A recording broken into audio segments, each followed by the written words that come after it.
علم نور ہے، علم نور ہے۔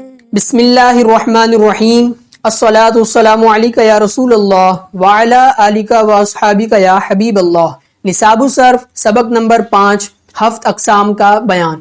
آج ہم کلمہ کی 7 قسمیں یعنی صحیح، محموز، مضاعف، مثال، اجوف، ناقص اور لفیف کے بارے میں پڑھیں گے۔ انہی 7 اقسام کو ہفت اقسام کہتے ہیں۔ پہلے یہ جان لیجئے کہ یہ اقسام حروف صحیحہ اور حروف علت کے اعتبار سے بنتی ہیں۔ اب حروف صحیحہ اور حروف علت کون سے ہیں؟ تو یاد رکھیے، الف، واو اور یا کو حروف علت کہتے ہیں، اور ان کے علاوہ باقی تمام حروف تہجی کو حروف صحیحہ کہتے ہیں۔ آئیے اب ہفت اقسام کو سمجھتے ہیں۔ نمبر 1، صحیح۔ صحیح وہ کلمہ ہے جس کا کوئی حرف اصلی نہ حرف علت ہو، نہ حمزہ ہو، اور نہ اس میں ایک جنس کے 2 حروف ہوں، جیسے نصر یعنی مدد کرنا۔ دیکھیے اس میں 3 حروف اصلی ہیں، نون، صاد اور را، اور ان میں کوئی حرف علت نہیں، نہ ہی حمزہ ہے اور نہ ہی ایک جنس کے 2 حروف ہیں۔ اسی طرح کتابن، اس میں 3 حروف اصلی ہیں، کاف، تا اور با، اور ان میں کوئی حرف علت نہیں اور نہ ہی حمزہ ہے اور نہ ہی ایک جنس کے 2 حروف ہیں، اسی لیے اس کو صحیح کہتے ہیں۔ نمبر 2، محموز وہ کلمہ جس کا کوئی حرف اصلی حمزہ ہو۔ اب یہ یاد رکھیے کہ اگر حمزہ فا کلمہ میں ہو تو اسے محموز الفا، عین کلمہ میں ہو تو اسے محموز العین، اور لام کلمہ میں ہو تو اسے محموز اللام کہتے ہیں۔ جیسے اکلن یعنی کھانا، دیکھیے اس کے فا کلمہ میں حمزہ ہے، اسی لیے اسے محموز الفا کہتے ہیں۔ رأسن یعنی سر، دیکھیے اس کے عین کلمہ میں حمزہ ہے، اسی لیے اسے محموز العین کہتے ہیں۔ قرأ یعنی اس نے پڑھا، دیکھیے اس کے لام کلمہ میں حمزہ ہے، اسی لیے اسے محموز اللام کہتے ہیں۔ نمبر 3، مضاعف۔ مضاعف وہ کلمہ ہے جس میں 2 حروف اصلیہ ایک جنس کے ہوں، جیسے مدن یعنی کھینچنا، یہ اصل میں مددن تھا۔ دیکھیے اس میں 2 ہم جنس حروف یعنی دال 2 مرتبہ ہے، اسی لیے اسے مضاعف کہتے ہیں۔ اب اگر وہ کلمہ ثلاثی ہو تو اسے مضاعف ثلاثی، اور اگر رباعی ہو تو اسے مضاعف رباعی کہتے ہیں۔ جیسے فرن یعنی بھاگنا، غرغرتن یعنی غرغرہ کرنا، دیکھیے فرن مضاعف ثلاثی ہے، غرغرتن مضاعف رباعی ہے۔ نمبر 4، مثال۔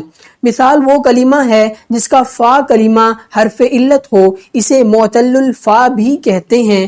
اب اگر فا کلمہ میں واقع ہونے والا حرف علت واو ہو تو اس کلمہ کو مثال واوی، اور اگر یا ہو تو اسے مثال یائی کہتے ہیں۔ جیسے واعظن یعنی نصیحت کرنا، دیکھیے اس کے فا کلمہ میں واقع ہونے والا حرف علت واو ہے، اسی لیے اسے مثال واوی کہتے ہیں۔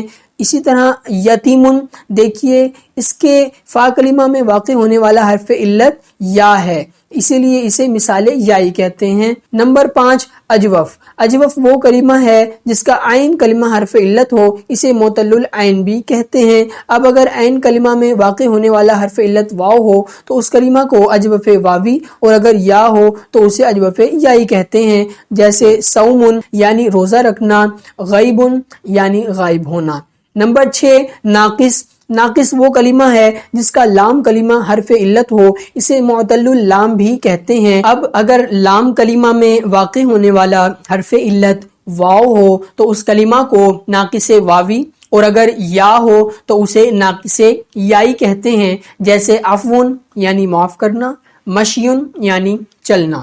نمبر 7، لفیف۔ لفیف وہ کلمہ ہے جس کے حروف اصلیہ میں 2 حروف علت ہوں، جیسے طیّن یعنی لپیٹنا، ولیّن یعنی قریب ہونا۔ اب اگر کلمہ میں دونوں حروف علت ملے ہوئے ہوں تو اس کلمہ کو لفیف مقرون کہتے ہیں۔ جیسے طیّن، دیکھیے یہ اصل میں طیّن تھا، یعنی 2 حروف علت کو آپس میں ملایا گیا ہے۔ اور اگر حروف علت ملے ہوئے نہ ہوں بلکہ درمیان میں کوئی حرف صحیح ہو تو اسے لفیف مفروق کہتے ہیں۔ جیسے ولیون۔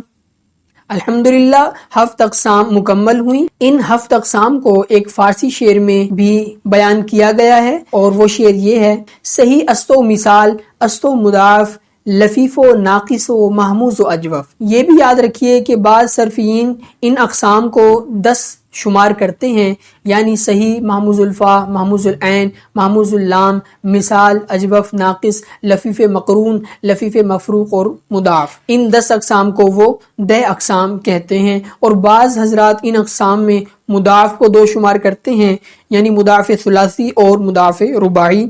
اس طرح یہ کل 11 قسمیں بن جاتی ہیں جنہیں 11 اقسام کہتے ہیں. اور بعض حضرات ان اقسام میں سے صرف 4 قسمیں شمار کرتے ہیں، یعنی صحیح، محموز، معطل اور مضاف، اور انہی 4 اقسام کو 4 اقسام کہا جاتا ہے. الحمدللہ سبق نمبر 5 مکمل ہوا. اس سبق کے سوالات اور ان کے جوابات آپ کو یاد کرنے ہیں. سوال نمبر 1، 7 اقسام سے کیا مراد ہے؟ ہر ایک کی تعریف اور مثال بھی بیان فرمائیں. سوال نمبر 2، محموز الفا، محموز العین اور محموز اللام کسے کہتے ہیں؟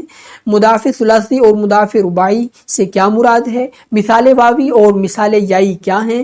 اجوف واوی اور اجوف یائی کی تعریف اور مثال بیان کیجیے. ناقص واوی اور ناقص یائی کی وضاحت فرمائیے. لفیف مقرون اور لفیف مفروق میں کیا فرق ہے؟ دے اقسام، یزد اقسام اور 4 اقسام سے کون سی اقسام مراد ہوتی ہیں؟